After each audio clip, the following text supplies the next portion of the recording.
Romanos 6,14. Paulo diz: pois o pecado não terá domínio sobre vós, pois não estáis debaixo da lei, mas debaixo da graça. Vamos ler mais uma vez. Pois o pecado não terá domínio sobre vós, pois não estáis debaixo da lei, mas debaixo da graça. O tema da minha mensagem hoje é libertos da lei. Nós vamos dar sequência aqui na exposição da carta de Paulo aos Romanos. E nós precisamos nos lembrar que Paulo ele está, principalmente aqui no capítulo 6, enfatizando o quão é importante o conhecimento, o quanto que nós precisamos conhecer a palavra de Deus. E nós vemos isso em toda a Sagrada Escritura. Nós já fomos advertidos, o meu povo se perde por falta de sabedoria. Jesus foi categórico ao dizer: conhecereis a verdade vos libertará. E nós precisamos então estarmos debruçados na palavra de Deus, dobrarmos os nossos joelhos diante do Senhor e invocarmos a Ele. E isso precisa ser regado com oração, um coração contrito e quebrantado. Não é apenas uma questão intelectual, nós precisamos que o Espírito Santo abra os nossos olhos, abra o nosso entendimento, quebrante o nosso coração, para que de fato nós possamos nos submeter às Sagradas Escrituras e possamos viver uma vida que glorifica a Deus. E Paulo ele está dizendo isso, né? O pecado não terá domínio sobre vocês, pois não estáis debaixo da lei, mas debaixo da graça. Há alguns assuntos nas Sagradas Escrituras que ele é repetido de forma exaustiva. Por exemplo, aqui mesmo em Romanos, Paulo falou constantemente, gastou um bom tempo, e constantemente ele traz novamente à tona a figura de quem nós somos. Que nós somos pecadores, depravados, corrompidos, da planta dos pés ao alto da cabeça, como diz aí o profeta Isaías. Paulo também mostra o caminho da redenção. Já que nós somos pecadores, malignos e depravados, como que nós então um dia poderemos estar com Cristo? Paulo diz que você estará com Cristo se de fato você se arrependeu dos seus pecados, se o Espírito Santo habita em você. Paulo diz que nós estaremos com Cristo não por conta dos nossos méritos, não porque nós contribuímos financeiramente, não porque nós doamos cesta básica às pessoas, mas nós estaremos com Cristo com base nos méritos do Senhor, aquilo que Cristo fez na cruz do Calvário. E Paulo ele vai ensinar a justificação pela fé somente em Cristo Jesus constantemente. Paulo, em outra ocasião, Paulo disse o seguinte: olha, eu não me envergonho de dizer a vocês as mesmas coisas, é segurança para vocês. E mais uma vez nós vamos falar sobre esse assunto da lei e da graça. Nós precisamos crescer nesse conhecimento. Como vencer o pecado? Como o próprio apóstolo Paulo está nos ensinando aqui no capítulo 6. Paulo diz que para nós vencermos o pecado, termos uma vida vitoriosa, nós precisamos ter conhecimento. Conhecimento do quê? De saber quem nós somos em Cristo Jesus. Sabermos das nossas limitações, das nossas angústias e aflições, sabermos que somos pecadores porque carregamos o pecado original, mas precisamos ter o conhecimento de que nós não somos mais escravos do pecado. É isso que Paulo está nos transmitindo. Só que quando nós falamos de vencer o pecado, muitos cristãos, eles acham que vencer o pecado está relacionado apenas a questões sexuais. Vencer pecado para eles está ligado apenas a questões sexuais, mas é um grande engano pensar em vencer o pecado apenas como algo sexual, uma tentação sexual. Porque se você parar para analisar, as facetas mais terríveis do pecado são vistas por meio da inveja, são vistas por meio da arrogância, por meio do egoísmo. O grande objetivo meu e seu como cristão deve ser o seguinte: nos parecermos com Cristo. Por isso é tão importante nós lermos a palavra de Deus e nos alimentarmos da palavra de Deus. Esse é o grande objetivo do homem, de um cristão genuíno, se parecer com o seu mestre. O grande objetivo do cristão é se parecer com Cristo, não é se parecer com os ímpios. Nós devemos desejar nos parecer com Cristo. Porque, meu irmão, se você deve conhecer, eu conheço algumas pessoas, há muitos ímpios que eles carregam consigo alguns valores morais. São pessoas que prezam por alguns princípios que eles carregaram ao longo da vida. muitos não adulteram, muitos nem sequer frequentam a igreja, não conhecem a Jesus Cristo, mas nunca traíram as suas esposas. Mas nós temos aqui um grande problema. Esses homens, eles não se parecem com Cristo. Mesmo não frequentando a igreja, mesmo não conhecendo ao Senhor, não traem as suas esposas, mas esses homens não se parecem com Cristo. Pois eles são arrogantes, eles são egoístas, eles só conseguem enxergar o próprio umbigo. Então, o grande objetivo de vida, meu e seu, do cristão, é se parecer com Cristo. Como o próprio apóstolo Paulo nos ensina aqui em Romanos 8, 29. Paulo diz: porquanto aos que de antemão conheceu, também os predestinou para serem conformes à imagem de seu Filho, a fim de que ele seja o primogênito entre muitos irmãos. Qual é o objetivo de nós estarmos aqui? Domingo após domingo, quarta após quarta, pequeno grupo após pequeno grupo, é nos parecermos com Cristo Jesus. A grande questão não é se você é bom aos olhos do mundo, não é se o mundo te aplaude, se o mundo olha para você e diz que você é uma pessoa de sucesso, você é um empresário bem-sucedido, ou as pessoas te conhecem e aplaudem os seus feitos. A grande pergunta é: você pode se apresentar diante de Deus com base em seus próprios méritos? Você realmente é bom o suficiente para poder um dia estar frente a frente com o Deus soberano de toda a terra? Pois quando nós olhamos para o mundo, o padrão de bondade que impera na sociedade qual é? Desde que você não mate, desde que você não roube, desde que você não fume, desde que você não vá se prostituir, você é uma boa pessoa. O problema é que esse não é o padrão de Deus. Não é este o padrão que Deus estabelece nas Sagradas Escrituras. O padrão para nós sermos justificados diante de Deus não é se você não bebe, não fuma ou não se prostitua. O padrão para você estar apto para se apresentar diante de Deus é que você cumpra toda a lei de Deus.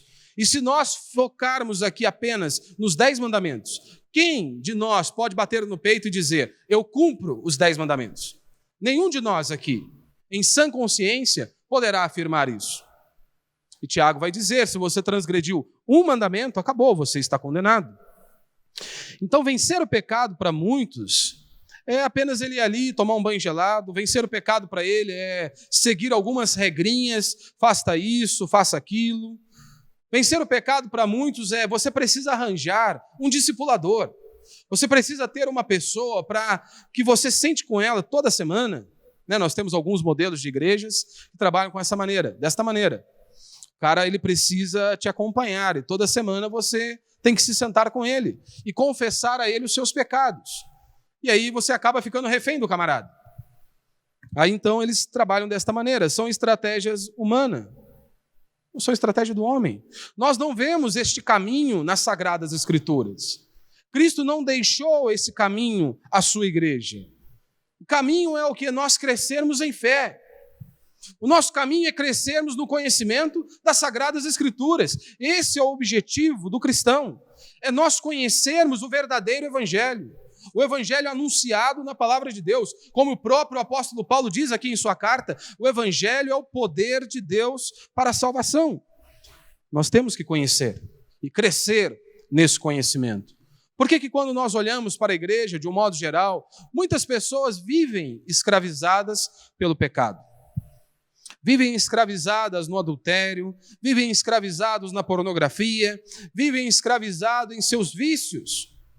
Por quê? Porque eles não conhecem a verdade. E nós podemos afirmar isso com propriedade, porque Jesus foi categórico ao dizer: conhecereis a verdade vos libertará. Se uma pessoa frequenta uma igreja há anos e ela continua dizendo: eu sou escrava do pecado, só há 2 caminhos para isso. Ou Jesus mentiu e a sua palavra falhou, ou aquela pessoa não conhece a verdade. Não há outra saída. E eu fico, é claro, com a segunda opção. Ela não conheceu a verdade como está anunciada na palavra de Deus. Então eu e você precisamos conhecer a mensagem da cruz. Paulo, ele disse isso constantemente: olha, o meu maior desejo é que vocês conheçam a cruz de nosso Senhor Jesus Cristo. Esse é o meu maior desejo, que vocês cresçam no conhecimento da cruz de Cristo. E por que é tão importante nós conhecermos a cruz de Cristo? Ora, a graça só veio por meio da cruz de Cristo.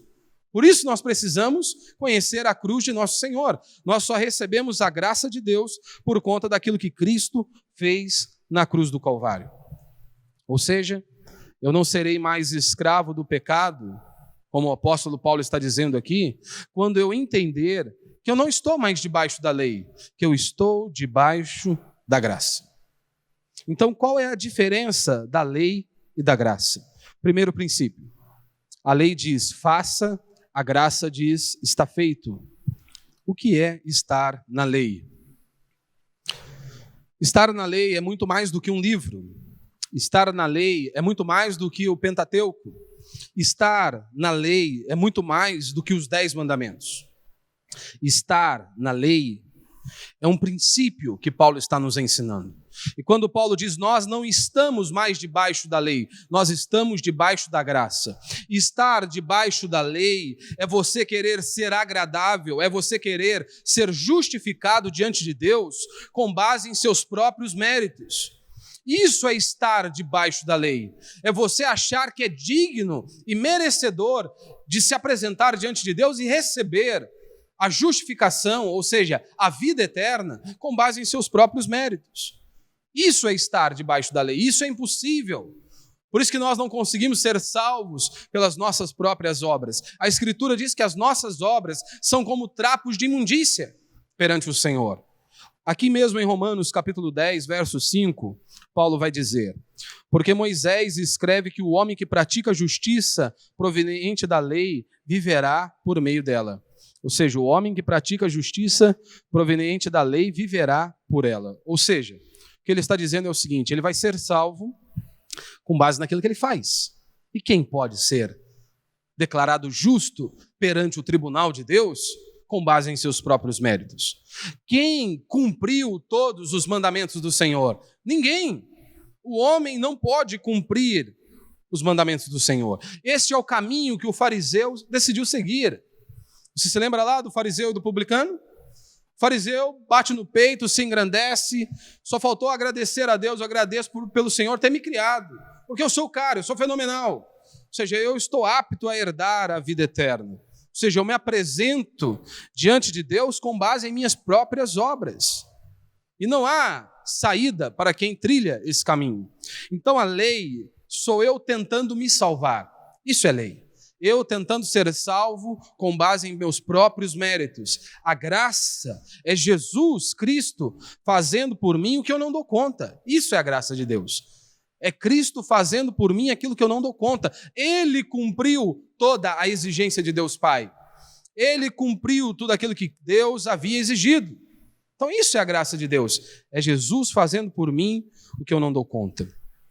Só que este princípio da lei, de ser conduzido, de estar debaixo da lei, ou seja, de poder apresentar algo, está em vigor em todas as religiões e em todas as filosofias. Nós vemos este princípio, é uma regra, você querer fazer algo para ser salvo. Em todas as religiões, com exceção do cristianismo bíblico, do cristianismo verdadeiro, e aqui nós incluímos falsas igrejas cristãs, que se dizem cristãs. Algumas colocam ainda o dízimo como uma condição para a pessoa herdar a vida eterna. E em hipótese alguma eu estou dizendo que nós não precisamos de contribuição. Ora, todos vocês sabem, mas eu nunca poderei chegar aqui e dizer, se você não contribui, você vai para o inferno. Eles colocam a vida eterna como uma condição para a pessoa herdar a vida eterna. É uma falsa comunidade, um falso cristianismo. Nós não vemos isso na palavra de Deus. Então este princípio, de fazer algo está em todas as falsas religiões e filosofias. A maioria de nós viemos do catolicismo. Você nunca ouviu no catolicismo dizer, olha, você é salvo somente pela fé em Cristo Jesus. O ensino difundido é o quê? Faça isso, faça aquilo. Ou seja, você é uma pessoa boa, então você é digno da vida eterna. Você é merecedor da vida eterna. Só que não existe salvação desta maneira. Ou nós somos salvos por aquilo que Cristo fez e ponto final. Não há salvação com base em Cristo mais Maria, ou Cristo mais o meu dinheiro, Cristo ou mais a minha pessoa. Se para você a salvação é com base nisso, eu creio em Cristo em mais algo ou alguém, você está perdido, você está condenado. Porque a salvação é somente por meio de Cristo Jesus, pela fé em Cristo Jesus e pela fé recebermos os méritos de Cristo. Como Paulo disse aqui, nós recebemos, a justiça de Cristo nos foi imputada, ou seja, ele foi declarado justo, ele é justo, e isso foi creditado em nossa conta. Por isso que nós somos salvos somente pela fé em Cristo Jesus, porque ninguém mais conseguiu cumprir. Maria não cumpriu, Buda não cumpriu, nenhum homem cumpriu os mandamentos de Deus, somente Cristo Jesus. Então a ideia difundida é o quê? Siga alguns princípios morais, cumpra estas regras e então vocês herdarão a vida eterna. Basicamente é o seguinte: confie em si mesmo. Você pode herdar a vida eterna. Quando nós olhamos, por exemplo, para os filósofos, eles têm as suas leis. Eles estabeleceram o que é certo e o que é errado. Você olha, por exemplo, para um ateu, ele também tem as suas leis. Ele diz o que é certo e o que é errado, ponto final. Até um índio lá no meio do mato, ele carrega os seus valores e tem ali as suas leis. Só que o grande problema é o seguinte: o homem é indesculpável diante do Senhor. Seja um índio lá no meio do mato, uma pessoa no interior, todos são indesculpáveis diante de Deus, como Paulo nos ensina. Romanos 2,14, Paulo vai nos ensinar o seguinte: porque quando os gentios que não têm lei praticam as coisas da lei por natureza, embora não tenham lei, tornaram-se lei para si mesmos. Alguns pontos nós temos que observar aqui. Primeiro, Paulo diz que o homem é indesculpável diante de Deus. Por quê? Primeiro, porque a natureza testifica que existe um Criador. Então, em qualquer lugar que o homem estiver neste mundo, a natureza está testificando que existe um Deus. E Paulo diz, olha, Deus nos criou e Deus colocou algo dentro de nós. A nossa consciência nos acusa quando estamos fazendo algo de errado.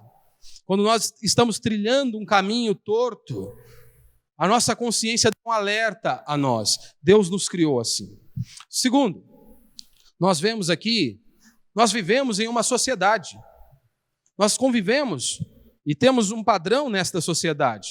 A sociedade estabeleceu um padrão do que é certo, do que é errado. Então nós vivemos em um lugar que existem leis. E nós criamos nós mesmos o próprio padrão. Quantos de nós não julgamos isto é certo, isto é errado? Porque nós mesmos estabelecemos as nossas leis. Só que o problema é que nós não conseguimos cumprir. Nós não conseguimos cumprir nem mesmo o padrão de conduta que nós estabelecemos. Nós dizemos isso é certo e de repente nós estamos fazendo errado. Não conseguimos cumprir o próprio padrão de conduta que nós estabelecemos. Talvez você esteja se perguntando, mas qual é o problema disso? Do homem achar que pode salvar-se a si mesmo. Qual é o problema do homem achar que ele pode ser salvo por ensinos morais? Sabe qual que é o problema? Isso nunca vai ocorrer. O homem é pecador, o homem é depravado, o homem é corrompido, ele não pode se salvar. Ele não tem força para fazer isso. Todos têm lei, mas todo mundo quebra as suas próprias leis. Todos quebram as próprias leis. Paulo vai dizer que a lei ela é boa, mas o homem é mau, como diz aí em Romanos 3,20. Porque ninguém será justificado diante dele pelas obras da lei, pois pela lei vem o pleno conhecimento do pecado. Por que pela lei vem o pleno conhecimento do pecado? Ora, a lei ela vem como um raio-x para nós. A lei vem para mostrar o quanto que nós somos podres, depravados e corrompidos. A lei vem apenas como um diagnóstico certeiro acerca da raça humana. Ela vem justamente para mostrar as nossas falhas. Meu irmão, todas as religiões, inclusive as falsas religiões, eles falam, por exemplo, sobre amor ao próximo, sobre ser honesto. Se você já foi ao espiritismo, uma das coisas mais propagadas ali é justamente o amor ao próximo. É você fazer caridade. Todas as religiões, elas apontam para um caminho. Ou seja, faça isso e você será salvo. Cumpra estas regrinhas e você será salvo. Aqui está a grande diferença do cristianismo bíblico, do cristianismo verdadeiro. Cristo, ele vem para nós e então ele diz, olha, reconheça que o que você tem feito não é nada de bom. Reconheça que você é podre, miserável, depravado, da planta dos pés ao alto da cabeça, e então você encontrará com um Deus soberano sobre tudo e sobre todos. Essa é a mensagem do cristianismo bíblico e verdadeiro. Aqui está a grande diferença do cristianismo bíblico e verdadeiro para as outras religiões. Você se lembra lá de João, capítulo 14, verso 6? Jesus disse: eu sou o caminho, a verdade e a vida. Ninguém vem ao Pai a não ser por mim. Meu irmão, é ponto pacífico, queira você acreditar ou não, um dia todos nós estaremos diante de Deus. Como Paulo disse, importa que todos nós compareçamos perante o tribunal de Deus para sermos julgados segundo o bem ou o mal que cada um de nós fizemos. Então, queira as pessoas acreditarem ou não, um dia todos vamos estar diante de Deus. Só que Jesus foi categórico. Para que um dia você esteja e passe a vida eterna conhecendo a Deus, ou seja, algo bom, só há um caminho. E o único caminho é Cristo Jesus. É crer em Cristo Jesus. E Jesus foi enfático ao dizer: eu sou o caminho, a verdade e a vida. Ninguém vem ao Pai a não ser por mim. O interessante é que aqui em João capítulo 14, logo no início, Jesus está dizendo: olha, eu vou para o Pai. Jesus disse: olha, não se turbe o vosso coração. Crede em Deus, crede também em mim. Ou seja, eu vou para o Pai, mas eu vou preparar um caminho, vou preparar morada a vocês. E de repente os discípulos, ao ouvir esta mensagem de Cristo, eles ficam indignados. Mas como assim? Ele vai embora? E então um discípulo vira para Jesus e diz: Senhor, mas como nós iremos se nós não sabemos o caminho? Se o Senhor vai à frente, como que nós vamos saber o caminho? Ou seja, talvez ele estava querendo um mapa. Senhor, deixa pelo menos um mapa para nós. Porque como que nós vamos achar o caminho para o qual o Senhor foi? Mas, meu irmão, é inútil um mapa para quem não tem asas. É inútil um mapa para nós, seres humanos. Nós não temos asa para ir ao céu. Então é inútil um mapa para nós. Qual a serventia de um mapa para o ser humano que não tem asas? É inútil um mapa para um paralítico. O que adianta um paralítico ter um mapa em suas mãos se ele não consegue dar um passo? O que adianta nós termos um mapa se não tiver alguém para nos carregar nas costas, para nos colocar em seus ombros e nos levar de volta para casa? De nada serve um mapa. Isso é a mensagem do Evangelho. A pregação do Evangelho anuncia isso, que é o poder de Deus para a salvação. A mensagem do Evangelho é que nós somos podres, depravados, corrompidos, da planta dos pés ao alto da cabeça.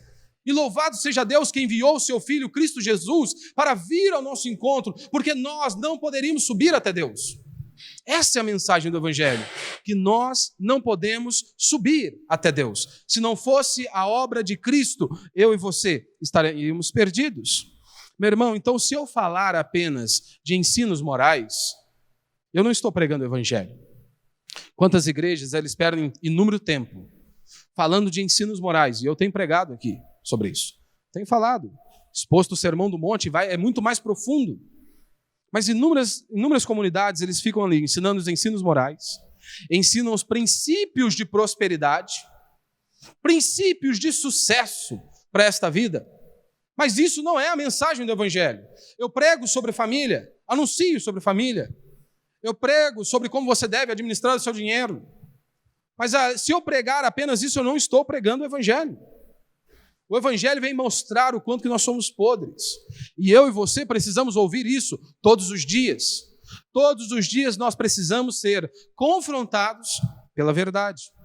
Segundo princípio, a lei ela agrava o pecado, a graça liberta. A lei, além de não libertar o homem, ela agrava o seu problema.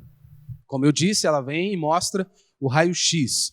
Quem nós somos? Quão podre nós somos. Como Paulo vai nos dizer aí em Romanos capítulo 7, verso 8 e verso 10. Paulo diz: mas o pecado, aproveitando-se de ocasião dada pelo mandamento, provocou em mim todo tipo de cobiça, porque onde não há lei, o pecado está morto. E descobri que o mandamento que era para a vida se tornou em morte para mim. Porque, meu irmão, Os mandamentos de Deus são para o nosso bem. Assim como um pai que disciplina o seu filho, ele o faz porque ele quer o melhor para o filho. Então todos os mandamentos de Deus é para o nosso bem, com certeza. Mas Paulo está dizendo, olha, eu descobri que o mandamento que era para a vida tornou-se em morte. Por quê? Porque eu não dou conta de cumpri-los. Eu não dou conta, se para herdar a vida eterna eu preciso cumprir tudo isso, eu estou perdido. Pense comigo, faça um teste, por exemplo, você que tem filho, com uma criança. Deixe o seu celular ali na mesa e fale para a criança assim, olha, não mexa no celular. Meu irmão, parece que vai desperta um desejo assustador pelo celular. Por quê? É aquele famoso, né? O proibido é mais gostoso, né? É aquele famoso ditado, né? Já que não pode, agora eu quero fazer. Então a lei vem, está ali falando, não faça isso. Aí eu quero fazer. Aí eu quero transgredir aquele mandamento. O interessante é que Paulo ele nos ensinou aqui em Romanos que os fariseus, eles faziam aquilo que eles condenavam. Ou seja, eles diziam que algo era errado, mas eles mesmos acabavam fazendo aquilo que eles criticavam. Como dizem em Romanos 2:1, portanto, és indesculpável, ó homem, quando julgas quem quer que sejas, porque no que julgas a outro, a ti mesmo te condenas, pois pratica as próprias coisas que condenas. Você já viu isso, por exemplo, na política? Quantos políticos se levantam e dizem, condenam, porque o outro é um ladrão, safado, corrupto. E de repente está ali, o tempo traz à tona a mesma podridão que ele estava condenando em seus companheiros ali da política, de repente está ali escancarado nas capas dos jornais, que ele também é um corrupto, mas ele condenou o corrupto. Nós vemos isso por meio dos filósofos. O que eles condenam de outros acabam praticando as mesmas coisas. Nós vemos isso no meio religioso. Pessoas condenam a atitude e acabam praticando o mesmo caminho. Condenam outros e seguem o mesmo caminho. A pergunta que surge é, eles são hipócritas? Sim, alguns. Mas muitos é porque eles estão debaixo da lei. Muitos é porque eles não têm força, são escravos do pecado. Justamente por conta disso. A lei, nenhuma lei, tem o poder de nos libertar do pecado. Como Paulo diz aí em Romanos 8:3, porquanto que fora impossível a lei, no que estava enferma pela carne. Por que que a lei não tem poder? Por que que os ensinos morais, sozinho, agravam o pecado do homem? E aí eu entro para o meu terceiro princípio. A lei dá ensino, a graça dá poder. Você lembra que o apóstolo Paulo nos ensinou lá em Efésios? Paulo diz, olha, vocês estavam mortos em seus delitos e pecados. Esta é a descrição do homem sem Deus. Ele está morto em seus pecados. Esta é a exata descrição do homem sem Deus. Ou seja, antes nós estávamos mortos. Meu irmão, a pergunta que eu te faço é, o morto, ele precisa apenas de ensino? Não. O morto não precisa apenas de ensino, ele precisa de vida. O morto precisa de vida. Quantos versículos nas Sagradas Escrituras são distorcidos pelos homens? Como, por exemplo, lá em 2 Coríntios, Paulo diz, olha, a letra mata, o espírito vivifica. Muitas pessoas pegam este versículo justamente para se apoiarem e propagarem que o crente ele deve ser ignorante, que ele não precisa estudar as Sagradas Escrituras. Afinal de contas, a letra mata, o espírito é que vivifica. Mas eles não estão nem aí para o contexto, eles não se preocupam com o que o apóstolo Paulo está ensinando. E ali em Coríntios, Paulo estava fazendo um contraponto, um contraste. Paulo estava colocando a lei em oposição à graça. Ou seja, o espírito vivifica, a letra mata. Ou seja, só o ensino moral por si só, ele não tem vida. O ensino moral por si só, ele não tem vida. Nós vemos em Jeremias uma passagem muito interessante, muito conhecida, que diz, eis aí vem dias, diz o Senhor, que firmarei a nova aliança com a casa de Israel, com a casa de Judá, ou seja, com o meu povo. Não conforme a aliança que fiz com seus pais, no dia em que os tomei pela mão, para os tirar da terra do Egito. Porquanto eles anularam a minha aliança, não obstante eu os haver desposado, diz o Senhor. E aqui está a maravilha, porque esta é a aliança que firmarei com a casa de Israel. Depois daqueles dias, diz o Senhor, na mente lhes imprimirei as minhas leis. Também no coração lhes inscreverei. Eu serei o seu Deus e eles serão o meu povo. Eu vou colocar a minha palavra gravada dentro de vocês. A minha lei estará com vocês. A lei é uma tábua de pedra de ensino moral que está fora de mim, está fora de nós, que nós temos que olhar para ela e obedecer. E o problema é que nós não damos conta de obedecermos sozinhos. Agora, a graça é o poder de Cristo, é o Espírito Santo habitando em nós, é Deus nos fazendo andar em novidade de vida, que foi colocado dentro de mim, dentro de você, que nos impulsiona a obedecermos a palavra de Deus. Jesus foi categórico ao dizer, aquele que me ama, ele guarda os meus mandamentos. Ou seja, ele vai me obedecer. Nós não precisamos apenas de ensino, nós precisamos é do poder de Deus, nós precisamos é do Espírito Santo agindo sobre nós. É disso que eu e você precisamos todos os dias. Como João 1,12, nós vemos, mas todos quantos receberam, deu-lhes o poder de serem feitos filhos de Deus, a saber, os que creem em seu nome. Deu-lhes o poder de serem chamados filhos de Deus. Ou como Paulo diz em Efésios 3,20, ora, aquele que é poderoso para fazer infinitamente mais do que tudo quanto pedimos ou pensamos, conforme o seu poder que opera em nós. Jesus disse em João 10,10, eu vim para que vocês tenham ensino em abundância. Jesus disse, eu vim para que vocês tenham vida e vida em abundância. Em outra ocasião, Jesus diz, sem mim nada podeis fazer. Nós precisamos de Cristo. Nós precisamos é do poder de Deus. Você está vendo? É aqui que entra a fé. É aqui que entra a fé. Muitos, eles gostam dos ensinos morais de Cristo. Muitos gostam do ensino moral de Cristo, como Gandhi. Dizia que os ensinos de Jesus, os ensinos morais de Jesus eram maravilhosos. Muitas pessoas são como Gandhi. Quando se trata do ensino moral, de amar o próximo, de perdão e por aí vai, eles dizem, oh, que maravilhoso. Mas muitos odeiam quando Jesus diz, eu sou Deus. E você precisa se arrepender dos seus pecados, crer em mim, senão você está condenado por toda a eternidade. Muitos gostam do ensino moral, mas quando chega nesta parte, assim como Gandhi dizia, é impossível conceber essa ideia de um homem morrer em meu lugar e dizer que eu vou ser salvo por conta daquilo que ele fez. É inconcebível. As pessoas ficam furiosas quando Jesus se diz, eu sou Deus, eu sou o próprio Deus. Eu vim com uma missão. Elas ficam furiosas. Falar sobre algo moral, sobre perdão e por aí vai, e parar aqui, não tem pregação do Evangelho. Nós precisamos anunciar o Evangelho. Evangelho é você pregar a lei, como já disseram. Evangelho é 90% de lei e 10% de graça. O Evangelho é você mostrar o quanto que nós somos podres, para depois você apresentar a graça de Deus, que só aí então fará sentido. Do que adianta eu olhar para alguém e dizer, olha, Jesus te ama, te perdoou dos seus pecados. Eu vou falar para você, beleza.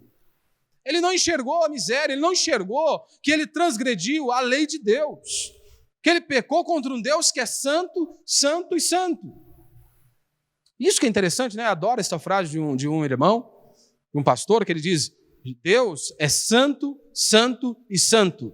Não se esqueça disso, Deus não é legal, legal e legal. Deus é santo, santo e santo. E ponto final. Acabou. As pessoas não conseguem conceber isso. Então, a mensagem do Evangelho é você pregar a lei. Porque se eu mostro a podridão, foi isso que Paulo fez aqui em Romanos. Ele mostra a depravação total do homem, para então depois apresentar a justificação pela fé. Foi isso que ele fez. Então não há pregação do Evangelho se não há confronto. Porque, meu irmão, pense comigo, seja sincero. Se você lê a Bíblia de verdade, isso deveria trazer um pavor em você, porque muitas vezes nós estamos tão distantes dos ensinos dela, isso deveria nos chocar, isso deveria nos levar a nos prostrarmos diante de Deus. Falar, Senhor, tem misericórdia de mim, quebrando meu coração, me dê força, me faz caminhar. Porque essa é a pregação do Evangelho. Você olhar e falar, eu preciso de Deus. Eu preciso do poder de Deus. Eu não preciso apenas de educação. Eu preciso do poder de Deus para andar em novidade de vida. Eu não preciso apenas de ensino. Jesus disse, olha, eu vim para vos dar vida e vida em abundância. Você se lembra o que Jesus disse aos seus discípulos? Ei, fiquem em Jerusalém, porque do alto virá poder, e vocês serão revestidos com poder. Meu irmão, eles andaram 3 anos com Cristo, ainda precisavam de poder. Jesus disse, sim, fiquem ali, vocês vão receber poder. Então nós precisamos do poder de Deus. E quando eu digo que nós precisamos do poder de Deus, eu não estou falando deste fogo estranho que é pregado em muitas comunidades. Quando eu digo que nós precisamos do poder de Deus, não é para você cair, rodar ou babar. Eu estou falando de poder de Deus para que você ande em novidade de vida. Poder de Deus para que você glorifique a Deus por meio de sua existência. Poder de Deus para que você honre a sua palavra. Isso é poder de Deus, para que você ande em novidade de vida. Meu irmão, você se lembra lá dos fariseus? Eles colocavam um fardo pesado sobre as pessoas. Jesus disse isso. Jesus disse que eles colocavam um fardo pesado sobre os outros. O interessante é que Jesus disse, olha, vinde a mim todos que estáis cansados e sobrecarregados e eu vos aliviarei. Jesus disse, olha, venham porque o meu fardo é leve. Você acha mesmo que o fardo dele é leve? Como que Jesus disse que o fardo dele é leve? Você se lembra? Os fariseus diziam, para eles adultério era quando você ia para um motel com alguém. De repente Jesus vem e diz, olha, se você cobiçou no seu coração, você já cometeu um adultério. Meu irmão, fala sério. Qual dos dois é mais pesado? Eu ir para o motel e ali cometer um ato? Ou apenas no meu coração eu cobiçar e já cometer um adultério? É claro que o de Jesus era muito mais pesado. Mas então como ele diz que o fardo dele é leve? Porque, meu irmão, é poder de Deus, é algo sobrenatural. É nós confiarmos em Deus, andarmos pela fé. Sabe o que é melhor? Na graça você tem esse poder. Como Paulo está nos dizendo aqui, olha, vocês morreram para o pecado. Constantemente Paulo vai dar ênfase a isso. Ou seja, como eu morri, eu não estou mais debaixo da lei, diz o apóstolo Paulo. Em Gálatas 2, 19 e 20 ele diz, pois pela lei eu morri para a lei, a fim de viver para Deus. Já estou crucificado com Cristo. Portanto, não sou mais eu quem vive, mas é Cristo que vive em mim.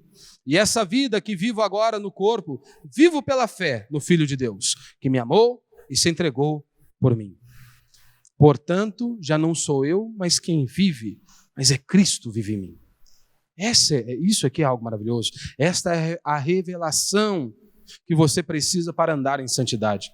Você não é escravo do pecado, o Espírito Santo habita em você, que é Ele que vai nos fazer andar em novidade de vida.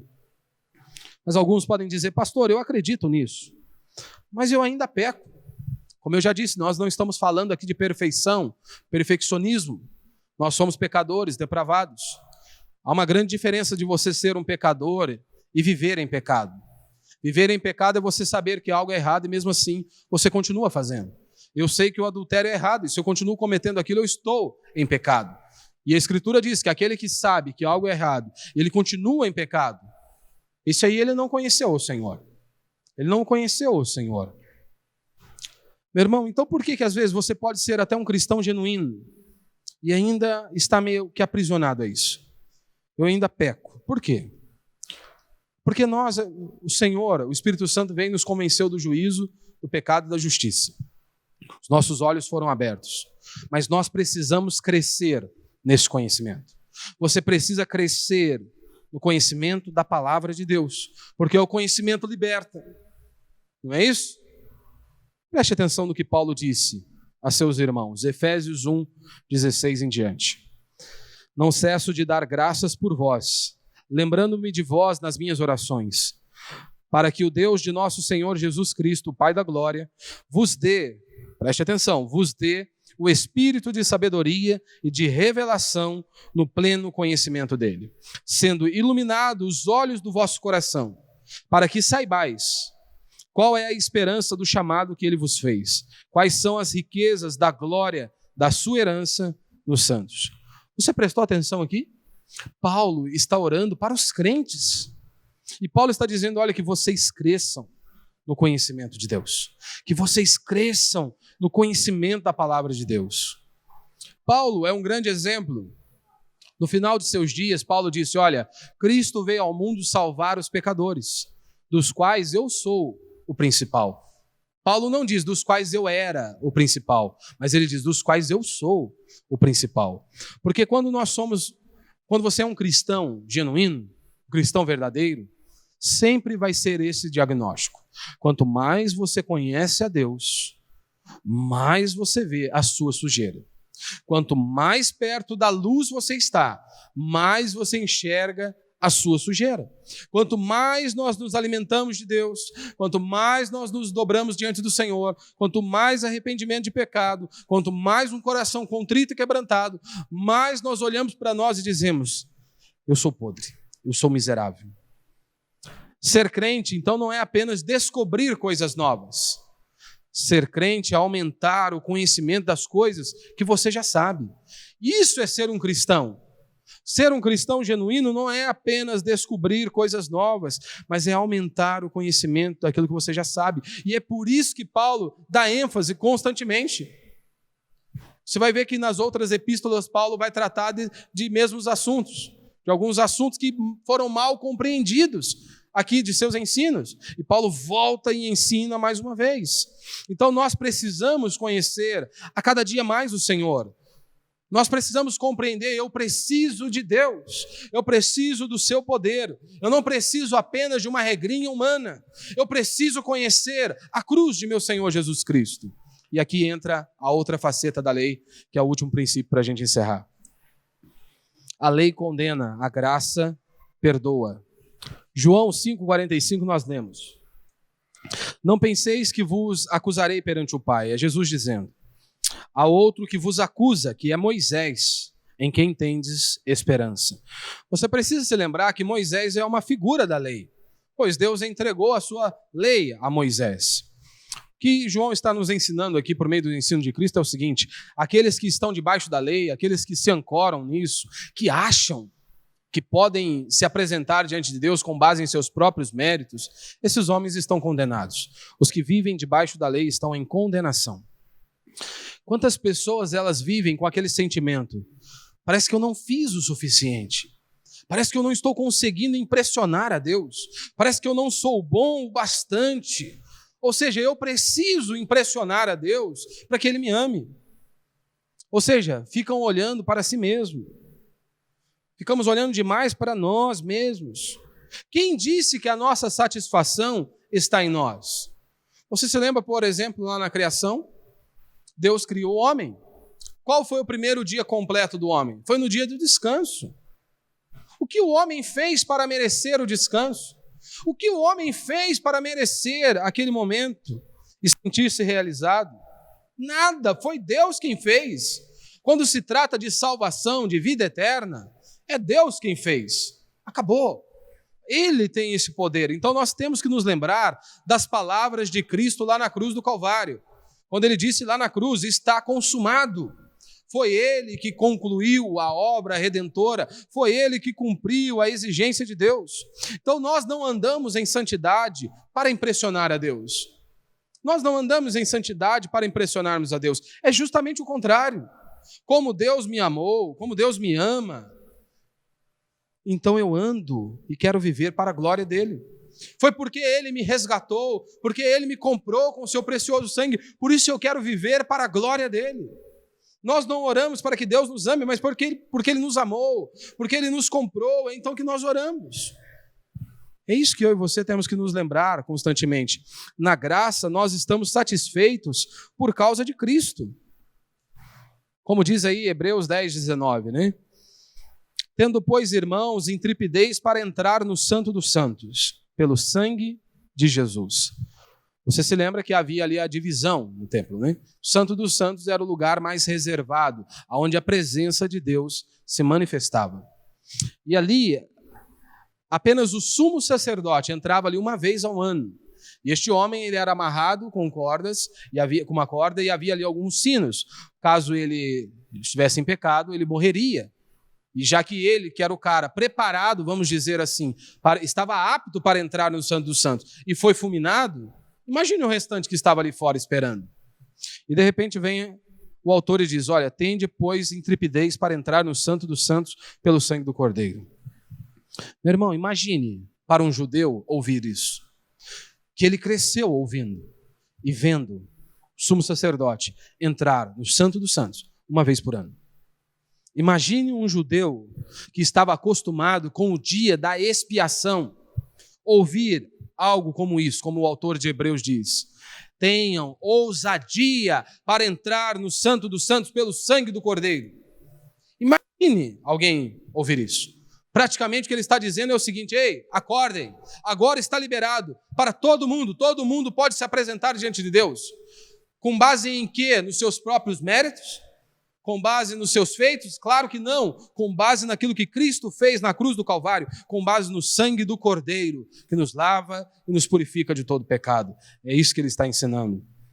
Em 1 João 2,1, João diz, meus filhinhos, eu vos escrevo estas coisas para que não pequeis. Mas se alguém pecar, temos um advogado junto ao Pai, Jesus Cristo, o justo. Na lei nós não temos advogado, nós só temos ali um juiz. É isso que nós temos na lei. Nós só temos um juiz. Se você transgrediu a lei, você está condenado. Esta é a sentença para o homem. Agora João diz, olha, vocês têm um advogado junto ao Pai. Então, meu irmão, para a gente encerrar, vida cristã é Cristo. Vida cristã é crescer no conhecimento de Cristo. Nós precisamos crescer no conhecimento da cruz de nosso Senhor Jesus Cristo. Nós precisamos saber que aquilo que Cristo fez na cruz do Calvário não foi apenas um fato histórico. Aquilo que Cristo fez na cruz do Calvário foi Deus morrendo por conta do meu pecado, Deus sendo moído por conta da minha transgressão e da sua transgressão. Ele desceu, deixou a sua glória e todo o seu poder, foi pendurado no madeiro por conta do meu pecado e do seu pecado.